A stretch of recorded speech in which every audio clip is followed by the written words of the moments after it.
안녕하세요. 오늘도 사연 살롱을 찾아주셔서 감사합니다. 노원구에 사는 40대 여성이에요. 얼마 전 제 남동생이 결혼을 했어요. 저와는 나이 차이가 10살이나 나서 남매지간이라기보다는 이모와 조카처럼 보는 사람이 더 많았어요. 맞벌이를 하셨던 부모님 대신 제가 기저귀도 갈아주고 업어 키우다 보니 제게는 자식 같은 동생이기도 해요. 그런 동생이 결혼을 한다니 대견하면서 한편으론 마음이 울컥했어요. 그런데 제가 이러는 데는 이유가 있어요. 제 동생은 어린 시절 다른 아이들보다 발달이 더딘 편이었거든요.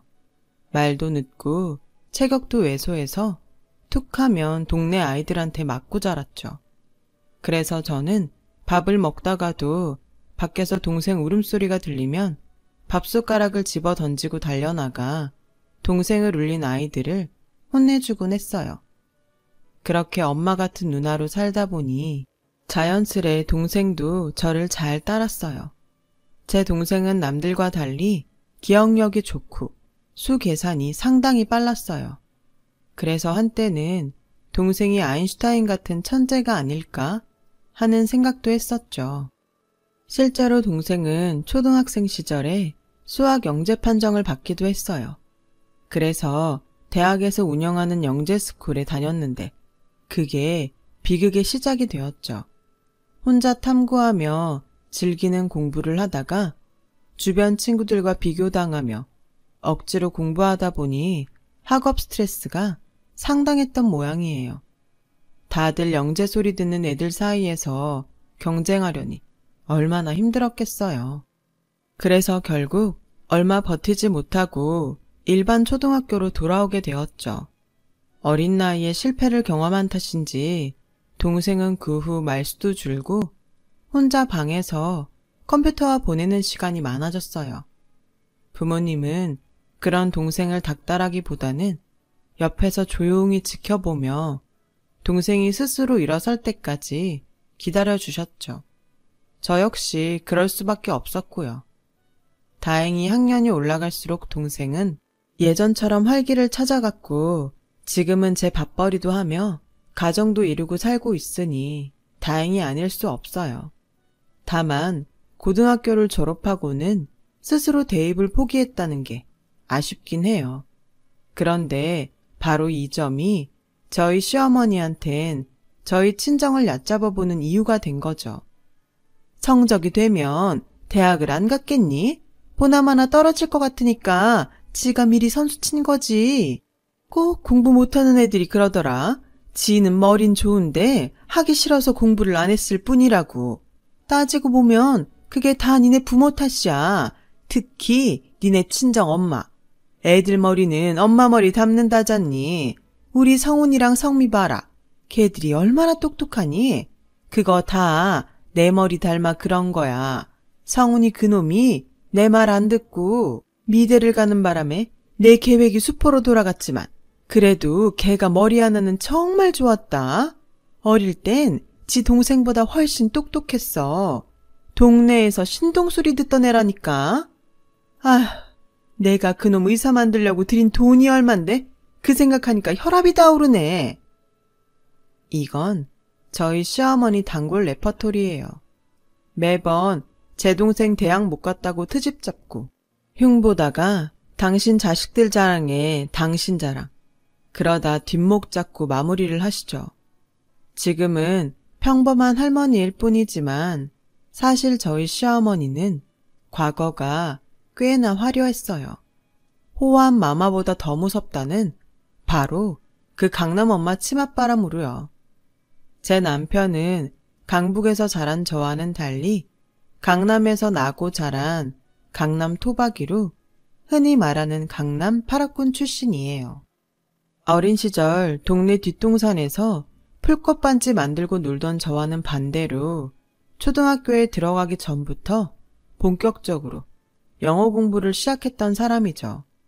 중학교에 들어가서야 알파벳을 뗐던 저는 남편한테 그 이야기를 듣고 엄청 놀랐더랬어요.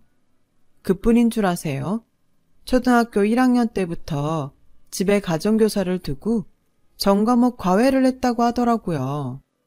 반면에 저는 시험을 코앞에 두고서야 이달학습이나 다달학습을 사다가 푸는 신용 정도 했던 수준이었죠. 저희 부모님은 애들은 밥 잘 먹고 튼튼하게 자라면 된다는 주의였거든요.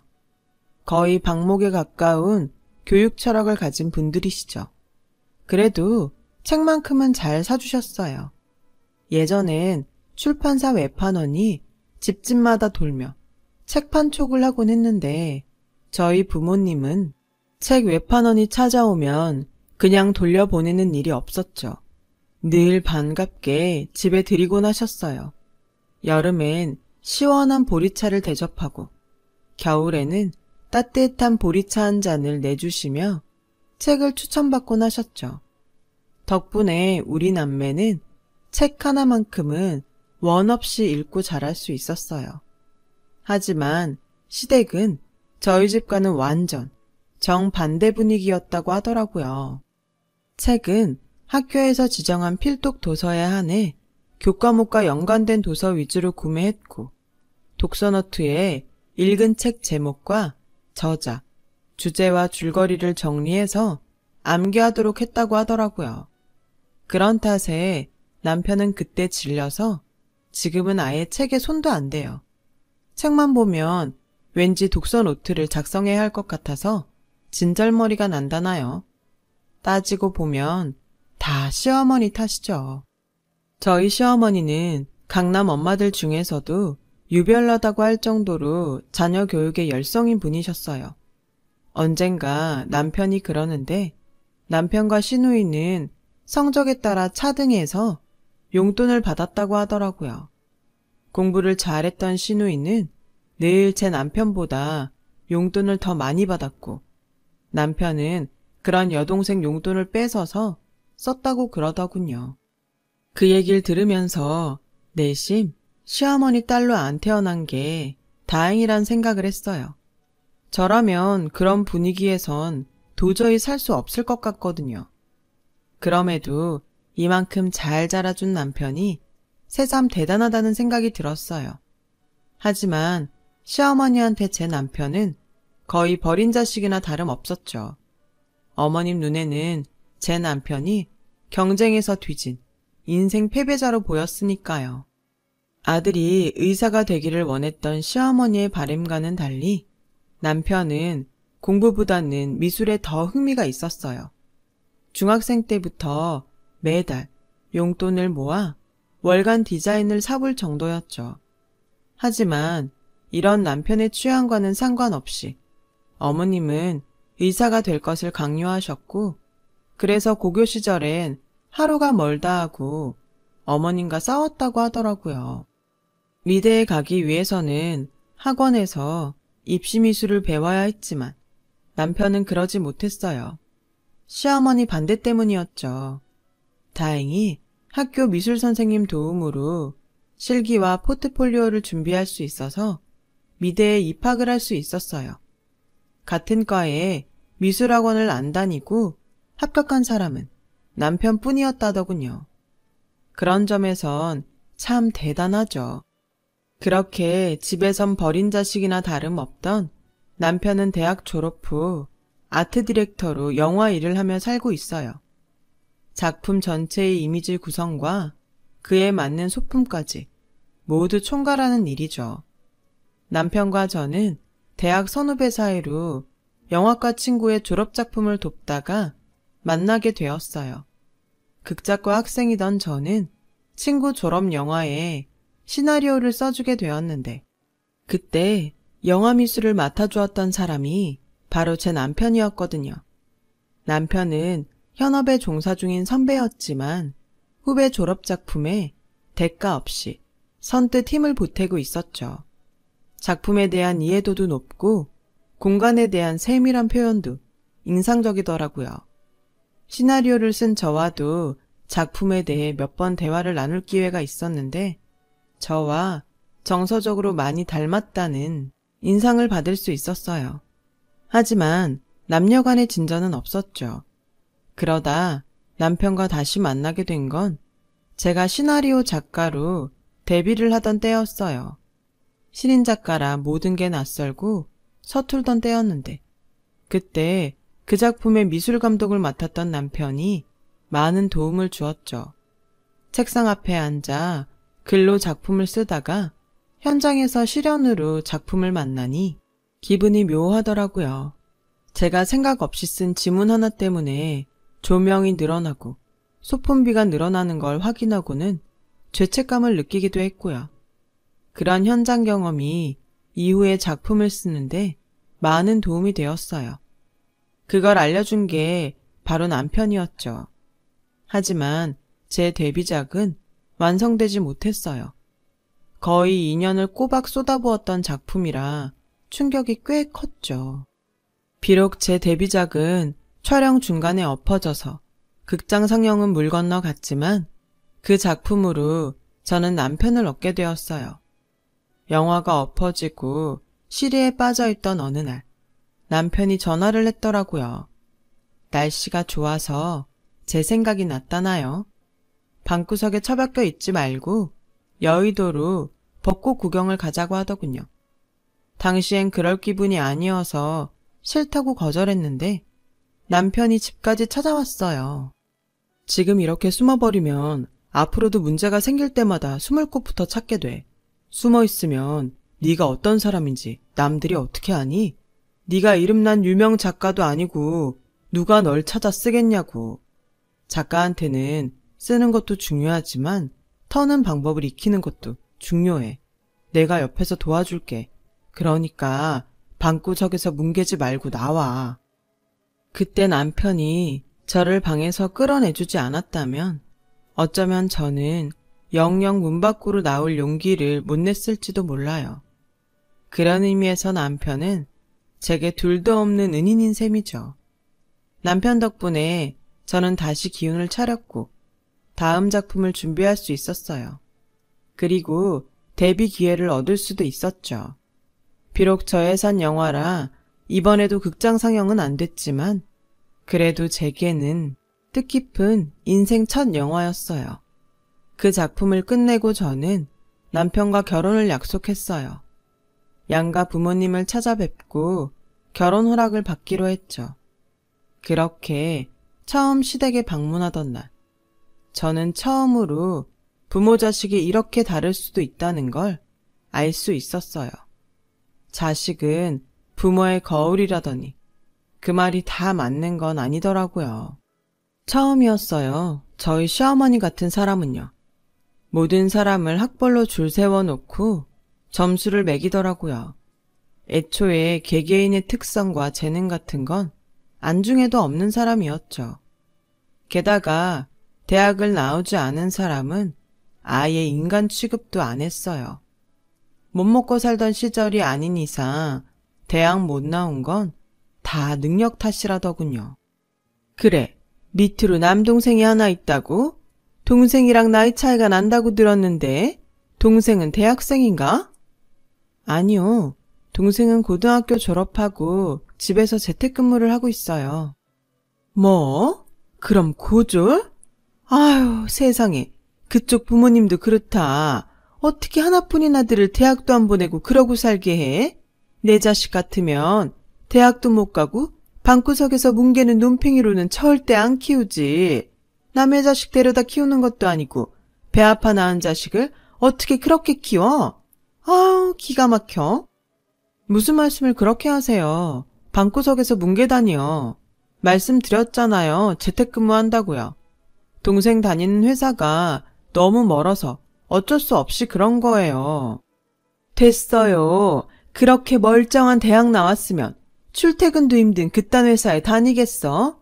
동생이라고 감싸는 마음 모르는 건 아니지만 이래서 사람은 좋은 대학을 나와야 한다는 거예요. 학벌이 그러니 취업이 어디 쉽니? 맙소사, 요즘 세상에 고졸이 웬 말이래. 처음 만난 자리에서부터 시어머니는 학벌 타령을 하셨고 그 바람에 괜한 제 동생만 흉을 잡히고 말았죠. 어머님은 떨떠름한 표정으로 마지못해 결혼 승낙을 하셨어요. 그렇게 예비 시댁을 나서는데 눈물이 핑 돌더군요. 마치 내 가족을 팔아 결혼 구걸을 하고 나온 기분이 들었거든요. 서러운 마음에 이따위 결혼 다 때려치우고 싶다는 생각까지 들었어요. 그런 제 마음을 알았는지 남편은 미안해서 저랑 눈도 못 마주치더라고요. 미안해. 우리 엄마가 좀 그렇지. 나한테는 늘 그래 왔던 거지만 그래도 자영이 너한테까지 그러실 줄은 몰랐는데 정말 미안하다. 너 볼 면목이 없네. 고개를 푹 숙이고 사과하는 남편을 보니 이 남자가 지금까지 어떻게 살아왔을지 안 봐도 비디오였어요. 됐어. 내가 어머님이랑 결혼하는 것도 아니고 같이 살 것도 아닌데 뭐. 대신 내가 참다 못 참고 혹시라도 어머님 흉을 보더라도 자기가 이해해줘. 그렇게라도 안 하면 정말 못 살 것 같으니까. 알았지? 남편은 말없이 고개를 끄덕였어요. 하지만 그 후로도 어머님의 막말은 계속됐고 그럴 때마다 저는 몇 번이나 마음을 다잡아가며 남편 하나 보고 결혼식장까지 들어갔어요. 그렇게 저희 결혼 생활이 시작됐죠. 일부러 시댁과 먼 곳에 신혼집을 얻은 터라 시어머니와 마주칠 일은 거의 없었어요. 하지만 떨어져 살아도 시어머니 때문에 기분이 상하는 건 마찬가지더라고요. 당시 저는 첫애를 임신 중이었는데 어머님이 시도 때도 없이 전화해서 미국에 사는 시누이랑 저를 그렇게 비교를 하시는 거예요. 태어나지도 않은 애까지 들먹이면서요.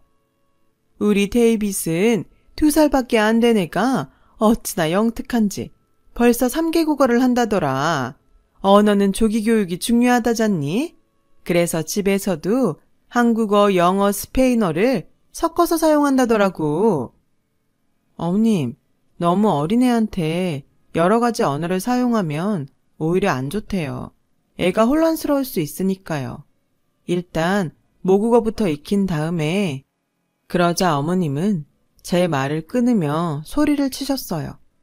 니깎게 뭘 한다고 잘난 척이야. 네가 애 교육에 대해 뭘 알아? 애들 교육은 내가 박사야, 박사. 아무것도 모르는 게 건방지겠으리. 그렇게 잘났으면 네 동생 대학이나 보내지 그랬냐? 그 주제에 어디서 잘난 척이야? 솔직히 난 네가 애를 낳아도 걱정이다. 네가 니네 친정부모 닮아서 애 교육은 아는 게 없지 않니? 그러니 내 손주가 얼마나 불쌍하니? 엄마가 뭘 알아야 가르치지. 내 딸이라서가 아니라 우리 애는 날 닮아서 애 교육이 얼마나 밝은지 아니? 너하고는 하늘 땅 차이야. 두고 봐라. 네 자식하고 데이빗하고는 천지 차이일 테니. 부모 잘못 만난 내 손주만 불쌍하지. 말 한마디 한마디가 어쩜 그렇게 사람 미치고 팔딱 뛰게 하는지. 그것도 제주라면 제주일 거예요. 처음엔 이런 시어머니 때문에 위장병이 생길 정도로 고생했는데 막말도 듣다 보니 내성이 생겼는지 10년 가까이 살다 보니 이젠 한 귀로 듣고 한 귀로 흘리며 살게 되었어요. 일하며 자식 키우고 사느라 어머니 말에 상처 입을 여유가 없어서인지도 모르고요.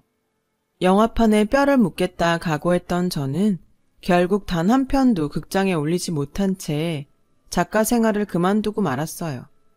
아이 키우며 살림을 하다 보니 전처럼 작업에 올인하기도 힘들었거든요.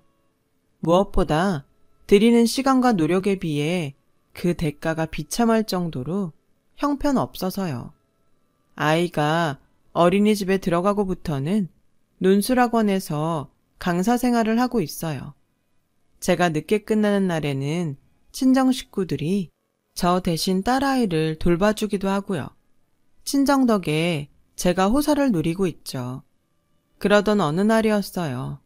그날은 학부모 상담이 잡힌 날이라 평소보다 늦게 끝나서 남동생이 대신 딸아이 하원을 맡아주기로 한 날이었죠. 그런데 하필 그때 어머님한테 전화가 온 거예요. 네? 지금 저희 집에 오신다고요? 아가씨도요? 미국에 사는 아가씨가 잠깐 한국에 들렀다며 선물도 전해줄 겸 저희 집에 어머님이랑 온다는 거예요. 이렇게 되면 남동생이랑 마주칠 게 뻔하고, 그럼 동생이 봉변당할 게 뻔해서 저는 남편한테 전화를 했어요. 빨리 집에 가보라고 할 참이었죠. 어떡하지? 나 지금 지방 촬영장에 내려와 있는데? 근데 수영이 한국 들어왔대? 결국 이혼하고 온 거야? 이혼? 그게 무슨 소리야? 아가씨 이혼한대? 듣자 하니 신우이의 강압적인 교육 방식 때문에 부부간에 마찰이 있었나 봐요. 안 그래도 요즘 아주버님 병원이 전보다 잘 안 돼서 힘든 상황인데 신우이는 아랑곳 않고 교육비로 엄청나게 돈을 써대니 다툼이 잦았던 모양이에요. 게다가 아들애마저 강압적으로 아이비리그에 갈 것을 강요하며 엄청난 사교육을 시키는 엄마 때문에 스트레스를 받아서 부부간의 불화는 돌아올 수 없는 강을 건너고 만 거였죠. 암튼 저는 학부모 상담이 끝나자마자 바로 집으로 달려갔어요. 그런데 현관문을 연 순간 올 것이 왔다는 걸 알게 되었죠. 글쎄, 현관까지 쩌렁쩌렁하게 시어머니 목소리가 들리지 뭐예요. 사돈총각, 아직도 그러고 살아요? 아니, 사지육십 멀쩡한 사람이 왜 방구석에서 인생을 낭비하나? 지금이라도 공부해서 대학 갈 생각은 없어요? 엄마, 지금 공부한다고 그게 가능해? 나도 다시 수능 보라면 자신 없는데 사돈총각이 무슨 수로 시험을 봐. 능력에 넘치는 걸 강요하는 것도 일종의 학대고 고문이야. 포기할 건 포기하고 살아야지. 안 그래요, 사돈총각? 그건 네 말이 맞는데 젊은 사람이 저러고 사는 게 보기 짠해서 혹시나 해서 말해본 거야. 내 자식 자랑 같아 말하기 그렇지만 우리 애는 이름 있는 여대 졸업하고 유학 가서 돈 잘 버는 의사 남편 만나 현재 떵떵거리고 잘 산다오. 세상에 어디 공짜가 있나? 투자를 해야 걷어들이는 법이지. 내가 얘 잘할 때 서울에서 유명하다는 강사는 다 붙여서 공부시켰어요. 애들 한 달 과외비만 해도 대기업 임원들 월급보다 더 나갔으니까. 그렇게 투자를 했으니 지금 내 딸이 이렇게 행복하게 사는 거 아니겠어요? 되게 누나도 봐도 그래요. 대학 나와도 학교가 시원찮으니까 지 전공도 아닌 엄한 일하며 살잖아요. 대학 나온 사람도 저런데 하물며 대학도 못 나온 사돈총각은 오죽하겠어? 이제 나이도 먹을 만큼 먹었는데 그러고 살아서 결혼이나 하겠냐고. 누가 사돈총각 같은 사람한테 딸을 선뜻 내주겠어요? 나 같아도 어림없는 일이지. 아주 모녀가 꼴값을 떨고 있더라고요. 저는 그 길로 달려들어가 소리쳤어요. 어머님, 지금 뭐 하시는 거예요? 내 동생이 뭐가 어때서요? 그깟 대학이요? 그거 안 나와도 제 동생 남들 부러워하는 회사에서 대우받으면서 일해요. 그리고 어머님이 걱정 안 해주셔도 어머님이 그렇게 좋아하는 의사랑 곧 결혼한다고요.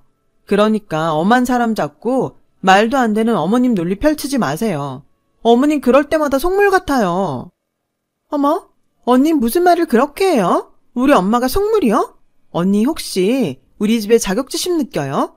말이 낯으니 말인데 언니네 집이랑 우리 집이랑 재력도 그렇고 학벌 차이도 많이 나잖아요. 말해봐요. 그런 거예요? 언니, 그런 거라면 일찌감치 포기해요. 다시 태어나지 않는 이상 환경을 어떻게 바꿔? 학벌도 그렇고. 30이 다 된 언니 동생한테 지금부터 공부해서 명문대 가라면 그게 가능한 일이겠어요? 천지가 개벽을 해도 안 될 일이지. 그러니까 일찌감치 마음 접어요. 아주 모녀가 한치의 오차도 없이 똑같더라고요. 그래서 오늘이야말로 두 모녀 콧대를 납작하게 만들어주겠다 작심하고 반격에 나섰어요. 글쎄요. 되고 안 되고는 아가씨가 판단할 일은 아니죠. 세상에는 못해서 포기하는 일도 있고 필요가 없어서 애초에 시도를 안 하는 일도 있어요. 제 동생한테 대학은 필요가 없어서 시도를 안 한 일이에요. 제 동생이요. 고3 때 모의고사 보면 전국 1% 밖으로 나간 적 없어요. 그런데도 왜 대학에 안 갔냐? 제 동생이 엄청난 회사에 프로그래머로 취직을 했거든요. 어머님이 그렇게 무시하는 고졸이지만 명문대 나온 사람들도 들어가기 힘든 그런 회사에 다니고 있다고요. 저는 모녀 앞에 동생 명함을 내밀었어요. 마땡땡땡 소프트라는 회사 명이 선명하게 찍힌 명함이었죠. 명함을 보자 신우의 눈이 커지더군요. 어머님은 별 반응이 없었지만요. 어머님은 잘 모르시겠지만 이 회사 동종업계 세계 1위 회사예요. 본사는 미국에 있고요. 언젠간 제가 말씀드렸죠? 동생이 요즘 재택근무한다고. 이제 뭐 좀 아시겠어요? 학벌로 사람 줄 세우는 어머님한텐 안타까운 얘기지만 하버드 나온 어머님 의사 사위보다 제 동생 연봉이 2배 이상 높아요. 능력은 학벌로 결정되는 게 아니거든요. 이제 잘 아셨으면 앞으론 제 동생한테 어줍지 않은 충고나 훈계 따윈 하지 마세요. 제 동생 어머님 같은 속물한테 그런 소리 들을 이유 없으니까요.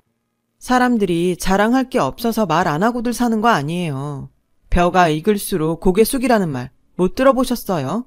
이제까지 제 동생 그렇게 말씀하셔도 아가씨가 최고라고 믿고 사는 어머님 생각해서 꾹꾹 참았어요. 아, 이왕 말이 나왔으니까 한마디 할게요. 그렇게 자랑하시던 어머님 따님이요. 비싼 돈 주고 학원 보내고 가외시켜 대학 보냈으면 뭐예요? 유학 마치고도 취직 못해서 돈 잘 버는 남자 꼬셔서 결혼한 거밖에 더 있어요? 어머머 언니, 말 함부로 할 거예요? 왜? 내 동생한텐 네 벨 꼬이는데도 떠들어대더니 내가 팩트 폭격하니까 자존심 상하니? 그러게 진작 말 좀 가려가며 했어야지. 어머님, 따님한테 돈 쳐들여 공부시키고 제대로 본전은 뽑으셨냐고요. 아, 잘난 사위 얻었으니 퉁치려는 거예요? 근데 어쩌죠 어머님? 그 잘난 사위가 어머님 딸이 무능하고 무식해서 못 살겠대요. 10원 한 장 못 버는 주제에 벌어다주는 돈 재테크는커녕 쓸 줄만 아는 데다 무식하게 애한테 가외 셔틀 돌려서 애한테 스트레스만 준다고요.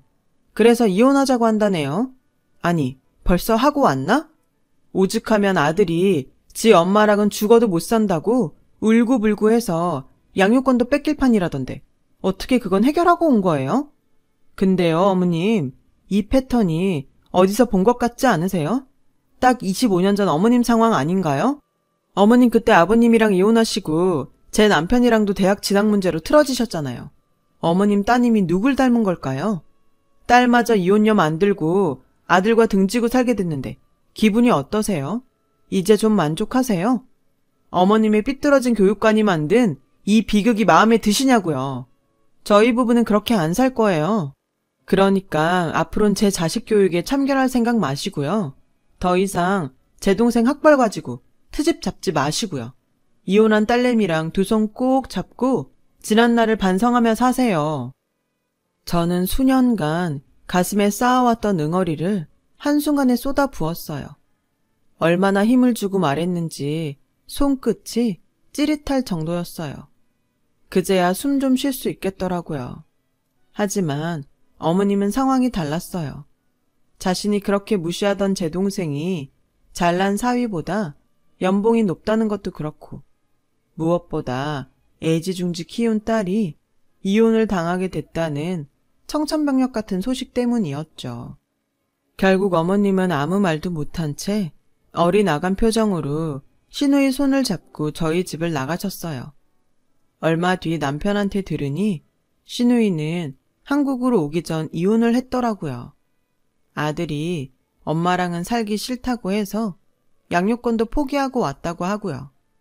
치맛바람 날리며 자식 교육에 올인했던 강남 엄마의 최후는 이렇게 새드엔딩을 끝으로 막을 내렸어요. 자식 잘 되길 바라지 않는 부모가 세상에 어디 있겠어요. 하지만 무엇이 진정 내 자식을 위한 건지는 잘 생각해 봐야 할 것 같아요. 저는 제 자식이 행복하면 됐습니다. 인생이 행복한 사람으로 키우고 싶어요. 지금까지 제 사연을 들어주셔서 감사드려요. 행복한 삶 살아가셨으면 좋겠습니다. 여러분, 사연 댓글에 응원과 현명한 조언 부탁드려요. 좋아요와 구독은 저에게 큰 힘이 됩니다. 오늘도 좋은 일 가득하세요.